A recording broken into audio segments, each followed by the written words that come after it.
5 de enero del 2017. ¿Qué tal? Muy buenos días. Bienvenidos a su programa Contacto Directo. Hoy, Día del Periodismo en Ecuador, recordamos aquel 5 de enero de 1792, cuando circuló el primer número del periódico Primicias de la Cultura de Quito, impulsado por Eugenio Espejo. Una fecha que rememora el largo camino de la vida periodística en nuestro país en defensa de la libertad y la democracia. Hoy son nuestros invitados. Washington Pesantes, candidato a presidente de la República por el movimiento Unión Ecuatoriana. La propuesta de gobierno, la disfuncionalidad del sistema ante la corrupción e impunidad, la reforma institucional y ajustes administrativos. Vamos a hablar sobre deuda, impuestos, empleo, seguridad social. También hoy nos acompañará en contacto directo Leonardo Orlando, el director general del SRI, para hablar sobre la recaudación tributaria del 2016 que cumplió la meta establecida gracias a la recuperación del último trimestre. ¿Cómo es posible en recesión? ¿Mejora realmente la economía o solo es algo temporal? ¿Qué rol juega el endeudamiento público aquí? Lo vamos a analizar. La actualidad, los protagonistas, el análisis y la información en Contacto Directo.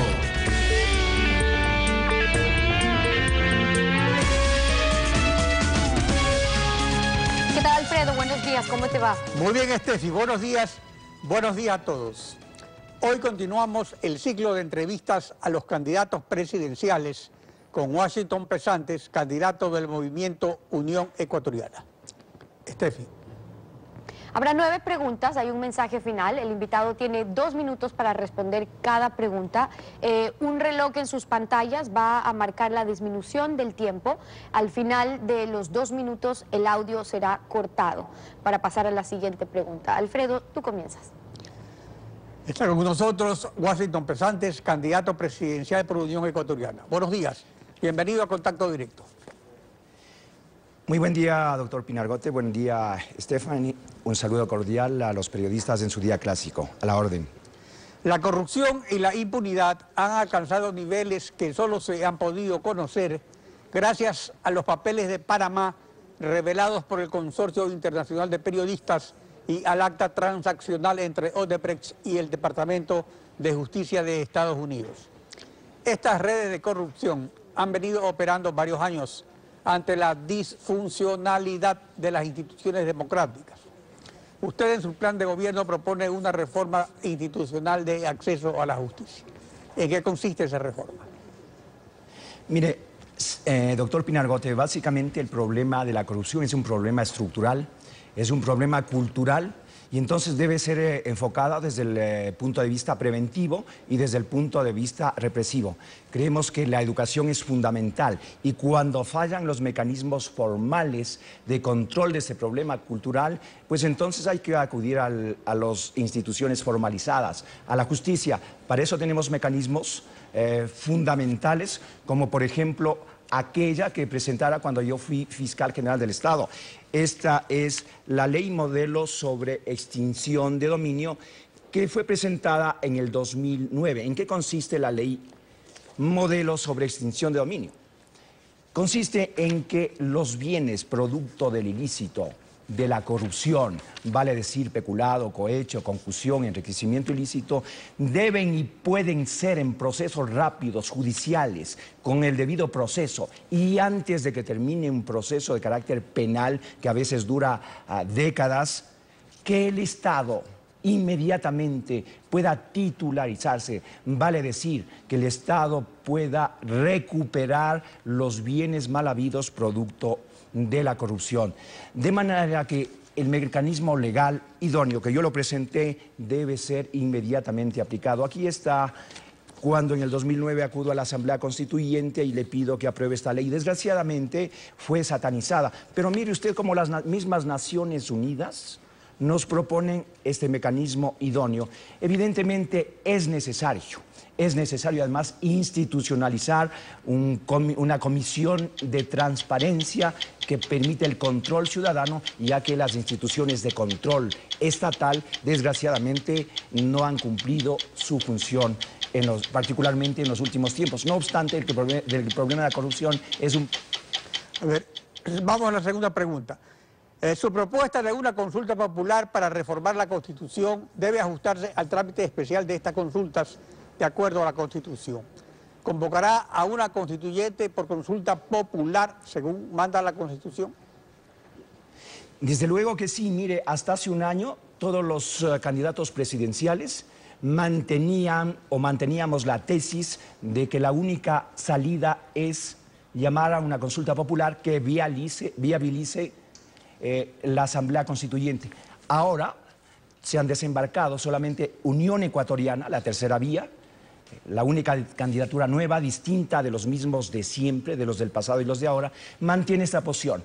Es que no es posible hacer cambios estructurales al Estado ecuatoriano, por ejemplo, deshacerse de ese poder o función ajeno a nuestra tradición jurídica como es el Consejo de Participación Ciudadana, si usted no cambia la Constitución de manera total. Me da la impresión que algunos de los candidatos pretenden utilizar, en el caso de llegar a la presidencia, los mismos mecanismos articulados, diseñados para que exista impunidad total. Estos mecanismos que vienen diseñados desde la Constitución de Montecristi y que han expedido una serie de leyes que permiten que la corrupción en este país tenga impunidad. Nosotros creemos que la única forma es la establecida en el artículo 444 de la Constitución, que permite consultar sin acudir a esta traba que es la Corte Constitucional.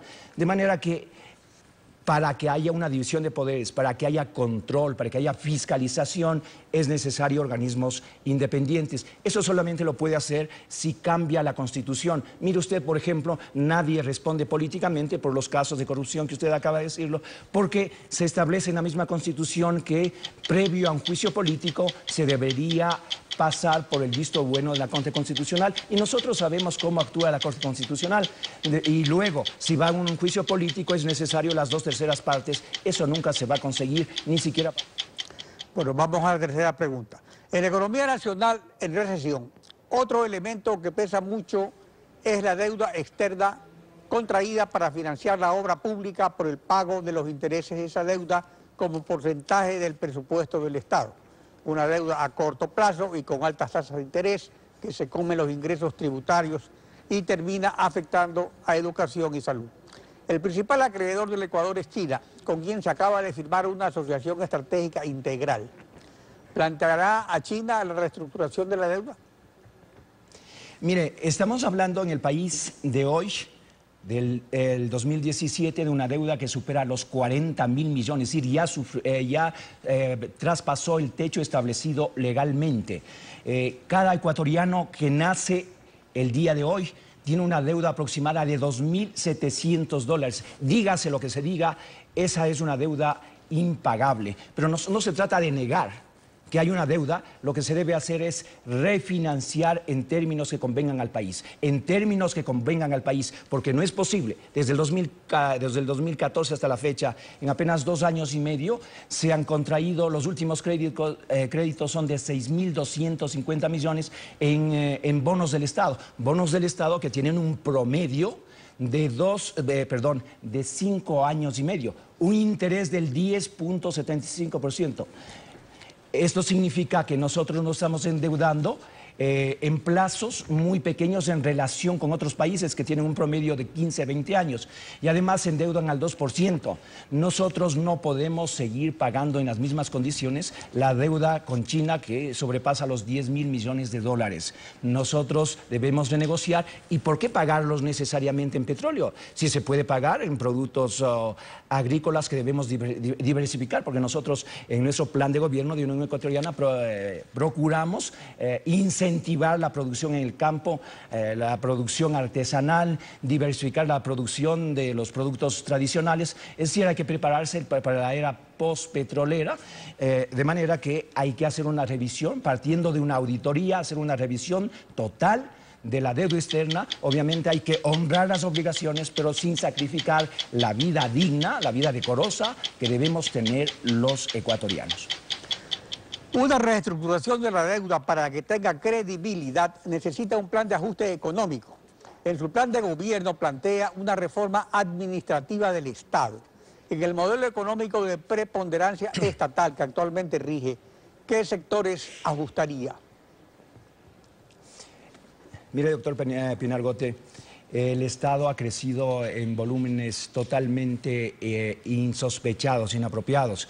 Si para el 2007 el costo de sueldos y salarios del Estado era de 3.000 millones, hoy es de 9.000 millones. Si usted no triplica entonces el ingreso, ¿cómo puede hacerse cargo de una burocracia tan grande? Y no me estoy refiriendo precisamente a policías, maestros, sino a burocracia intrascendente. Nosotros en nuestro plan de gobierno tenemos muy claramente establecido una reforma del Estado. El Estado no puede tener 47 ministerios, los superministerios que se heredó del señor Maguado, hoy se llaman ministerios coordinadores. Tenemos más de un centenar de subsecretarías y mucho más de 100 secretarías. Hay secretaría del agua, secretaría de salud, secretarías de todo. Entonces hay que disminuir el tamaño del Estado y eso es una reforma fundamental en un Estado demasiado obeso. Nosotros, como la tercera vía, no somos los mismos de antes, los mismos de siempre, proponemos un Estado racional. No es que el Estado, como ahora, sustituya al mercado, ni que el Estado sea sustituido por el mercado. Necesitamos un Estado democrático, en paz. Este es un Estado de economía mixta que nosotros venimos planteando, es decir, equidistante de las posiciones antagónicas de extrema derecha y de extrema izquierda. De manera que por ahí va el Estado. Nosotros creemos que debe haber mercado hasta donde se pueda. Mercado hasta donde se pueda, Estado donde se lo necesita. Esa para nosotros es una premisa fundamental que guía a nuestra concepción ideológica, nuestra concepción pragmática de cómo sacar al país de la crisis política, social, económica en la que estamos viviendo. Según el INEC, de cada 10 empleos, 9 los da el sector privado. El primer empleo generalmente se da en un régimen flexible en cuanto a horas de trabajo, remuneración, estabilidad, afiliación al seguro social, a diferencia de quienes ya tienen empleo que son titulares de derechos garantizados por la ley. La Organización Internacional del Trabajo asesora a más de 90 países para flexibilizaciones que creen nuevas plazas de trabajo, pues un régimen laboral rígido cierra oportunidades a los nuevos empleos. ¿Prevé medidas de flexibilización laboral para crear nuevos empleos? Desde luego, y particularmente en momentos de crisis es necesario desregularizar. El Estado ha intervenido demasiado en cuanto a regular. Cierto es que eso beneficia a cierto sector de trabajadores y empleados que ya tienen la posibilidad de estar trabajando, pero eso impide definitivamente que otros puedan acceder al mercado laboral. Entonces es necesario flexibilizar la ley y eso se lo debe hacer a través del diálogo obrero-trabajador. No vivimos la década de los años 30 del siglo pasado, en donde había desigualdad de las partes, en donde el empleador imponía sus condiciones, pero tampoco podemos pasar a la situación inversa, en donde el trabajador imponga sus condiciones. El Estado debe intervenir como regulador. Necesitamos crear fuentes de trabajo. Para eso, desregularice, revise leyes laborales, pero también revise las leyes de carácter tributario. El país no puede soportar un ambiente de total desconfianza cuando usted tiene más de 20 reformas tributarias en 10 años, es decir, 2 reformas anuales. Más que eso aún, cuando usted ahuyenta la inversión que crea trabajo, que crea empleo, mediante leyes como la ley de plusvalía. En el país existe un déficit habitacional de 1 millón de viviendas. ¿Usted cree, señor periodista, que los constructores pueden seguir invirtiendo si está de por medio una ley de plusvalía que se lleva el 75%, las 3/4 partes de la diferencia que existe entre el precio de compra y el precio de venta de un inmueble? Un inmueble que no necesariamente sube de costo por obras realizadas por el gobierno, por los municipios, sino simplemente por reavalúos que hacen los municipios para cobrarnos mayor impuesto predial. De manera que hay que bajar toda esta frondosa legislación partiendo de la... Gracias, doctor Pesantes. Después de la pausa, Steffi continuará con la segunda parte de la entrevista. Estefi. Gracias a usted. Son las 7 de la mañana con 15 minutos. Ya vamos a una pausa. Al regresar seguimos con Washington Pesantes, el candidato a presidente de la República por el movimiento Unión Ecuatoriana, y revisamos su propuesta sobre impuestos, tasas de interés, seguridad social. Quédese usted en nuestra sintonía. Los hombres sabios nos han enseñado que no solo hay que elegir entre los males del menor, sino también sacar de ellos todo el bien que puedan contener. Lo dijo Marco Tulio Cicerón, escritor y orador político romano.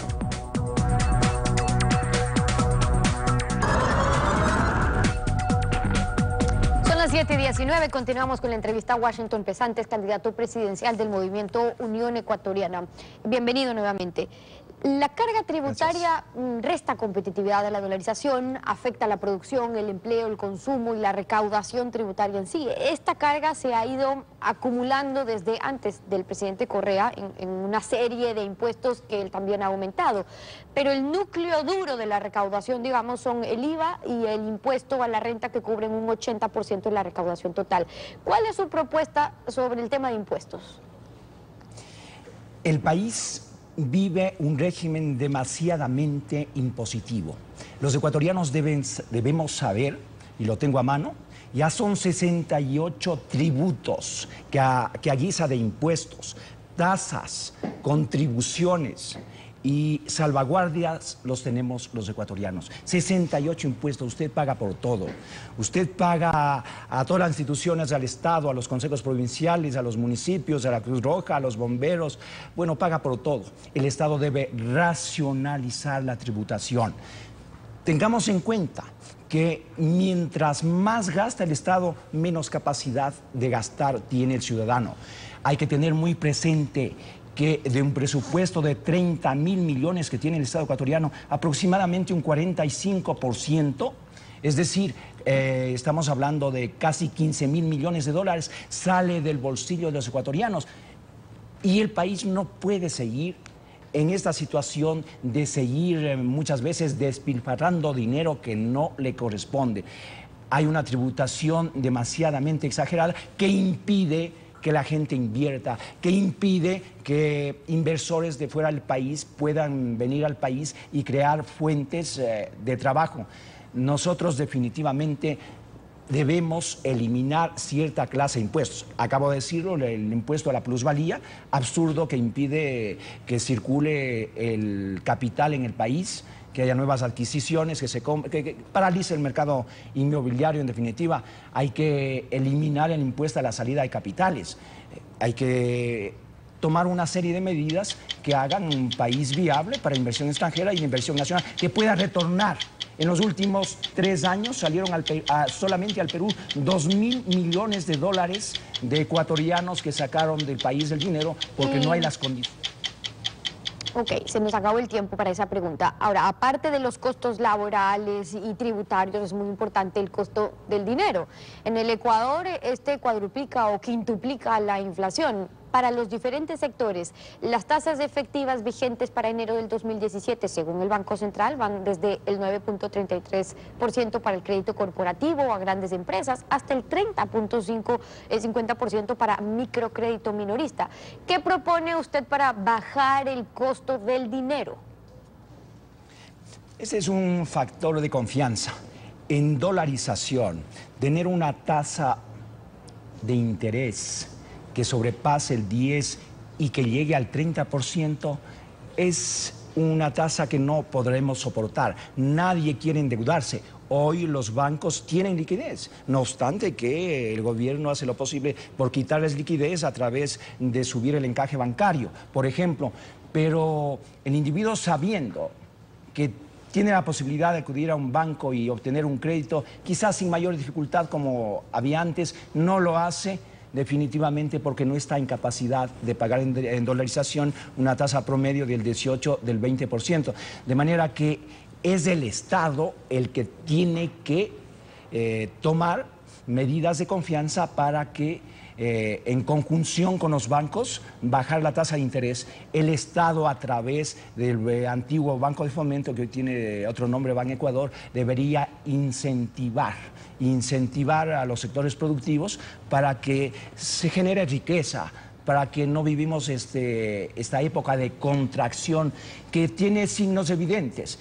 Ahora estamos viviendo una recesión, es decir, el país tiene un índice de crecimiento del 0.4%, que lo va a hacer también este año, no obstante que el gobierno trata de desmentirlo. Esto obedece a una serie de aspectos de carácter macroeconómico que deben ser cambiados. No podemos soportar una tasa de interés en las condiciones que el gobierno nos ha puesto. Debe también el Estado regular, esa es su función y obviamente sin estar en contra de la banca, nosotros sabemos que a la banca es al sector de la economía que mejor le fue en estos últimos 10 años. Necesitamos también un sacrificio de parte de la banca para ayudar a que el país...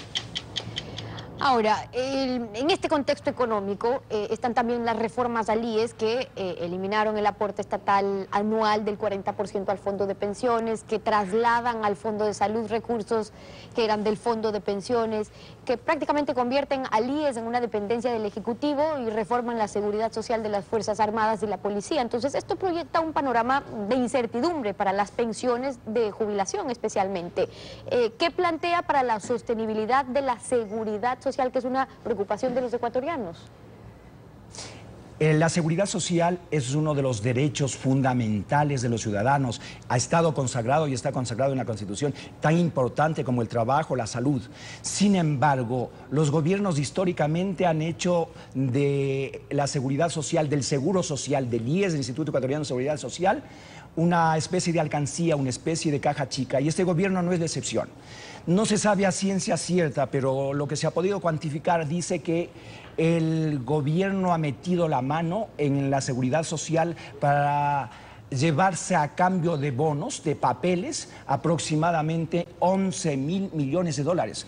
El gobierno ha dado muy malos ejemplos. Me acuerdo que hace unos pocos años, para nombrar a un director que ellos querían, el director del Seguro Social, acudieron a la Corte Constitucional con una ley a medida. Le dijeron, este señor no tiene los 40 años que se requiere para dirigir el Seguro Social, entonces ustedes declaren inconstitucional esa norma. Aquí se ha manipulado, no se respeta las leyes. Eso le permite al Estado meter la mano y históricamente también hay que decirlo, el Estado ha estado en mora con la seguridad social.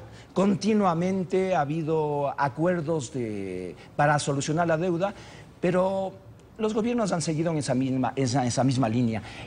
La seguridad social debe estar fundamentalmente controlada por los afiliados. No es posible que el Estado siga metiendo mano mientras el Seguro Social se endeuda en 80 millones en Europa.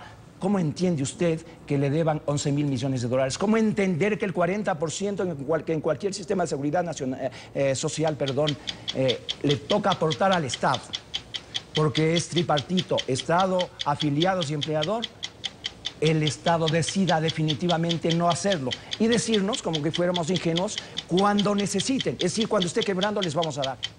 Que fue la garantía que se puso. Ahora, el Ecuador está dolarizado desde hace 17 años. El Banco Central no emite una moneda, solo es depositario del sistema financiero privado, del IES, de los entes públicos no financieros, y según la Constitución es una dependencia de la Presidencia de la República, y según el Código Orgánico Monetario y Financiero, puede disponer de los fondos depositados por estos tres sectores para prestárselos al Ministerio de Finanzas. ¿Usted suprimirá al Banco Central, lo va a mantener con las mismas funciones o le va a dar otras?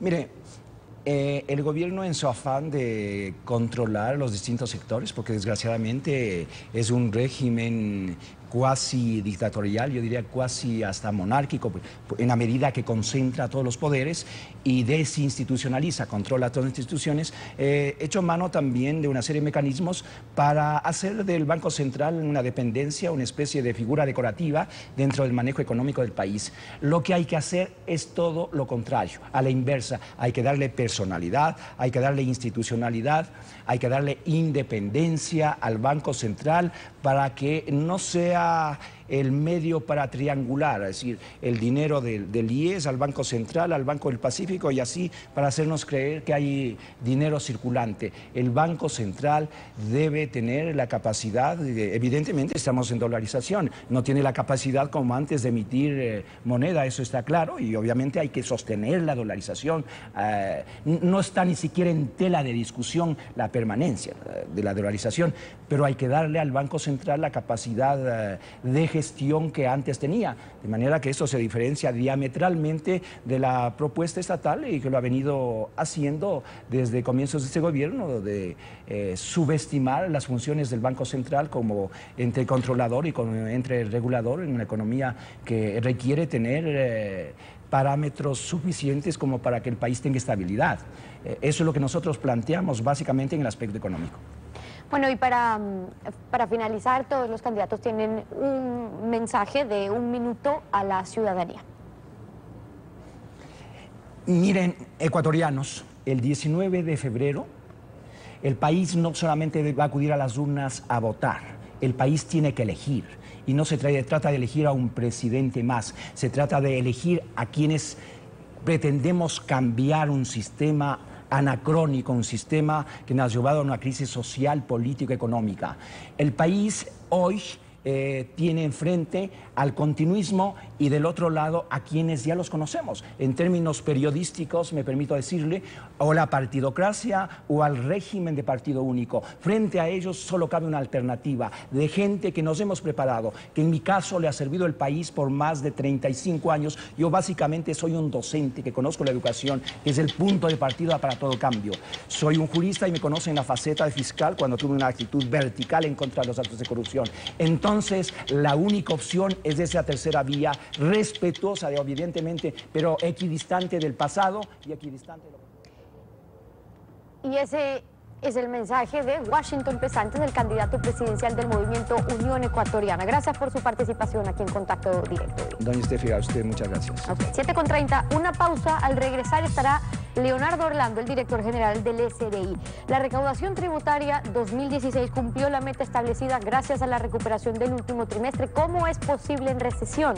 ¿Mejora realmente la economía o solo es algo temporal? ¿Qué rol juega aquí el endeudamiento público? Lo vamos a analizar. Quédese usted en nuestra sintonía.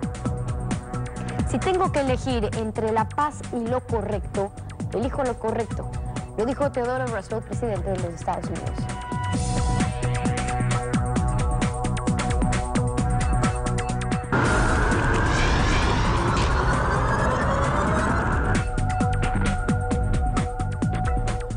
Luego de una década en el poder y habiendo gozado de la mayor bonanza económica de la historia, el gobierno nacional insiste en que el recesivo 2016 se cerró con algunos indicadores que muestran recuperación, no solo en el sector público, sino en el privado, ya que este es el que paga los impuestos.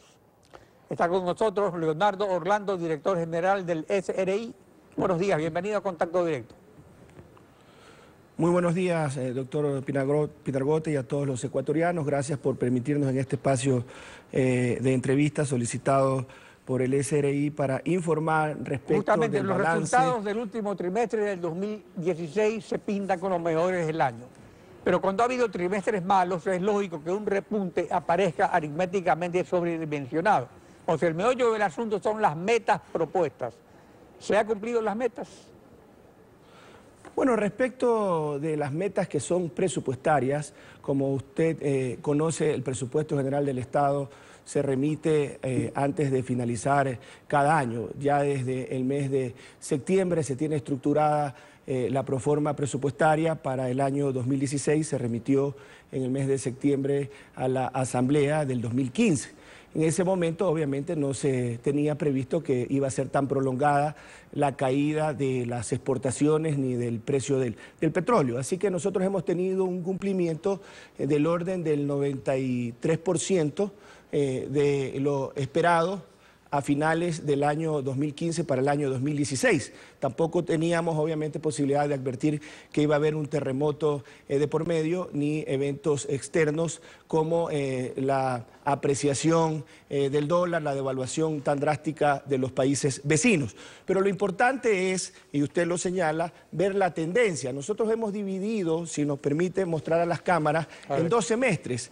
En 2 semestres, como usted mismo me entrevistó en su momento, y fue admitido por el Servicio de Rentas Internas con total responsabilidad y franqueza, hubo una caída del 16% de la recaudación en el primer semestre. Prácticamente en el segundo semestre tenemos la misma recaudación, es decir, 5.880 millones en el segundo semestre del año 2015 y la misma cifra en el segundo semestre del año 2016. Pero como usted señala, hay que analizar las tendencias. Los 2 primeros trimestres, efectivamente, fueron los más negativos en cuanto a la recaudación. Ya se evidencia en azul la barra una recuperación de la recaudación total, con una disminución de apenas el 4%, todavía con una caída en la recaudación. Y ya el último trimestre tenemos un crecimiento en la recaudación comparado contra el mismo periodo del año anterior, sin considerar las contribuciones solidarias, ninguna de ellas, ni tampoco los 2 puntos adicionales del IVA, tienen un crecimiento del 4% la recaudación y el IVA, que es el principal impuesto que mide la actividad económica. Tiene una tasa de 0, de variación neutra, es decir, no hay ya disminución en el IVA. Pero si eso lo llevamos al último mes... este resultado, las sobretasas arancelarias, eso se tuvo que mantener un año más. Originalmente el gobierno pensó levantarlas en junio y tuvo que prorrogarlas. ¿Qué incidencia tuvo? Bueno, en ninguna, en cuanto favorable a la recaudación administrada por el SRI, más bien es negativa, porque el objetivo de la política arancelaria, en este caso de las salvaguardias que son de origen cambiario, no es incrementar la recaudación de ingresos fiscales, es desincentivar las importaciones. Entonces, más bien disminuye una de las principales causas por la que hay una caída en la recaudación del primer semestre. Usted recordará que las salvaguardias se implementaron no a inicios del año 2015, sino a mediados del mes de marzo del año 2015. Entonces, el principal rubro de caída de la recaudación de los impuestos administrados por el SRI es el IVA importaciones, con una caída de 34% en el primer semestre. Las importaciones también se comienzan a recuperar en el segundo trimestre. Pero quisiera mostrar esta última gráfica. En el mes de diciembre, el crecimiento de la recaudación es del 11%. Por eso es importante destacar las tendencias. El trimestre crece al 4% y el último mes crece al 11%. Pero no solo son los indicadores de la recaudación tributaria lo que reflejan una recuperación de la actividad económica, son el nivel de depósitos, la cartera de créditos, también las afiliaciones a la seguridad social y otros indicadores. Nos encontramos al día en las devoluciones de impuestos, principalmente a los grupos prioritarios, a los otros segmentos estamos poniéndonos al día y ya queda un rezago menor al 3% de las devoluciones que se han reconocido por parte del Servicio de Rentas Internas en el año 2016. También estamos al día con los proveedores dependientes del presupuesto del gobierno central. Ahora, justamente y estamos obviamente evidenciando una recuperación de las ventas. Para explicar el fenómeno, porque en todo caso una mayor recaudación tributaria significa mayores ingresos para el gobierno captando recursos del sector privado. Ahora, esto aparentemente se logra gracias al modelo económico según el cual es el gobierno quien mueve la economía, haciendo circular hacia el sector privado los recursos tributarios y del endeudamiento con los que paga a proveedores y contratistas. Ahora, esto es un juego de reciclaje de liquidez, lo que hace flotar la economía, porque en realidad flota, no se ha producido el hecatombe que anunciaba la oposición, pero ¿es esto sostenible en el tiempo? Vemos que es sostenible, doctor Pinargote, porque desde el mes de agosto ya evidenciamos la recuperación de la recaudación tributaria, consolidándose en el último trimestre del año 2016 y el nivel de ventas se viene recuperando también desde el mes de agosto, ya teniendo un importante resultado en el mes de noviembre, que es el último mes fiscal en que tenemos datos de las ventas. Esperamos, como se ha visto, como tenemos la percepción, que el mes de diciembre también sea un mes de crecimiento de ventas respecto al mismo periodo del año anterior. Para nosotros es sostenible. Y usted habla también de la intervención del sector público, pero tenemos que destacar en la intervención del sector privado. Entre el 2012 y el 2016, sobre todo en los 2 últimos años, se han firmado muchos contratos de inversión. Se han superado los 100 contratos de inversión con inversiones aseguradas por más de 6.000 millones de dólares. Se superó Ahora, la pero meta esas de los 100 inversiones se nos contratos de ofrecen inversión. estímulos tributarios. Entonces, en ese caso, un estímulo tributario, una reducción de impuestos atrae inversión y eventualmente aumenta la producción, aumenta el empleo. ¿Cuál es el beneficio? Bueno, tenemos incentivos precisamente para el incremento neto de empleo y para la incorporación de personas con discapacidad, con adultos mayores y migrantes retornados. El empleo Pero, por es ejemplo, uno la de los exención del principales impuesto a motivos la para... renta en las asociaciones público-privadas es significativa porque ahí hay contratos muy grandes, ¿no?